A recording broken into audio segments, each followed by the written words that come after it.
Ok, est-ce que tu as un argument que tu as envie de partager, où tu sens, là c'est un bon argument, c'est un truc convaincant? Yes, ouais, c'est un argument que j'utilise souvent en fait pour, comme je dis des fois, retomber sur mes pattes lorsque je suis dans mes cours de philo. C'est en fait un argument qui, en une phrase, si Dieu n'existe pas, tout est permis. On a énormément de convictions morales. Tout simplement tuer c'est mal, voler c'est mal de faire du mal à son prochain. La conviction morale qui réunirait le mieux tout ça, ce serait la fameuse règle d'or, ne pas faire à autrui ce qu'on n'aimerait pas qu'on nous fasse, et vice-versa.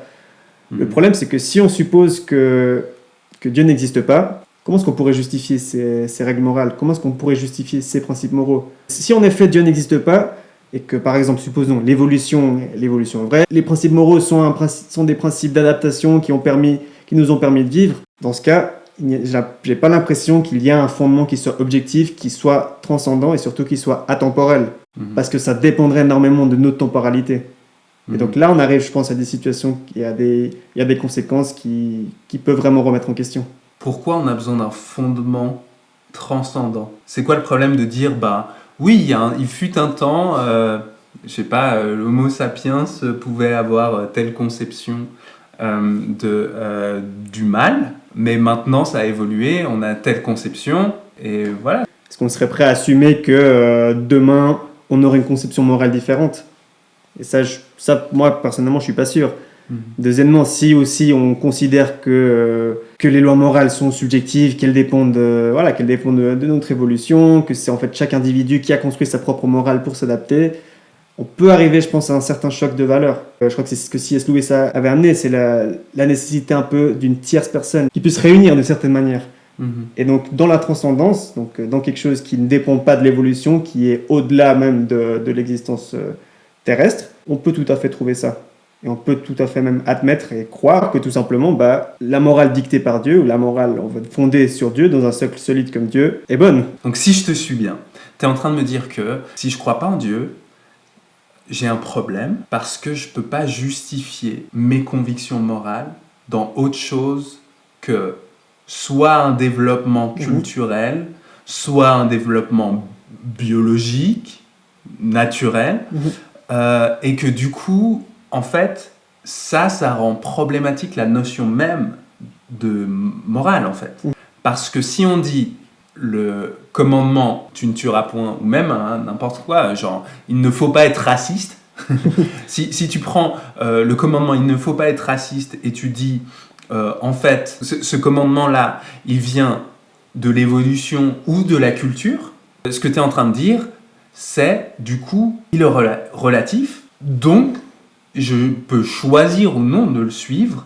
Je suis pas en train d'enfreindre une loi cosmique, je suis pas en train de... Il n'y a pas de problème en fait à être immoral, parce que en fait, c'est des choses qui dépendent de nous, c'est juste un contrat entre toi et moi, entre nos cultures, ou c'est juste mes gènes qui essayent de me faire croire qu'il y a des comportements qui sont vraiment bien et d'autres vraiment mal pour la propagation de l'espèce, mais au fond, moi, en tant qu'individu, je pourrais choisir le chemin égoïste, le chemin narcissique, raciste, je sais pas moi, sexiste, et il n'y aurait pas de problème. Ce que tu me dis, c'est, en gros, si je ne crois pas en Dieu, j'ai un problème à comprendre la morale comme on la comprend tous, finalement.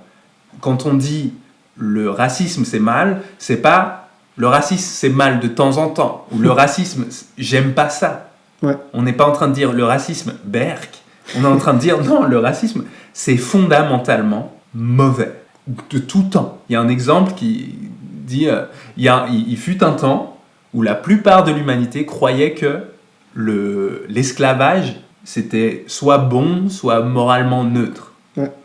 Donc, imaginons tous les humains croient l'esclavage, traiter une autre personne comme un objet, c'est bon, voire, c'est normal. Est-ce que ça veut dire qu'à cette époque-là, à ce moment-là, alors l'esclavage c'est bon, moralement? On a envie de dire non, l'esclavage, soit c'est toujours mauvais, d'utiliser une personne comme un objet, soit c'est jamais mauvais, mais ça peut pas être juste dépendant du contexte, de la culture, de tes sentiments à ce moment-là.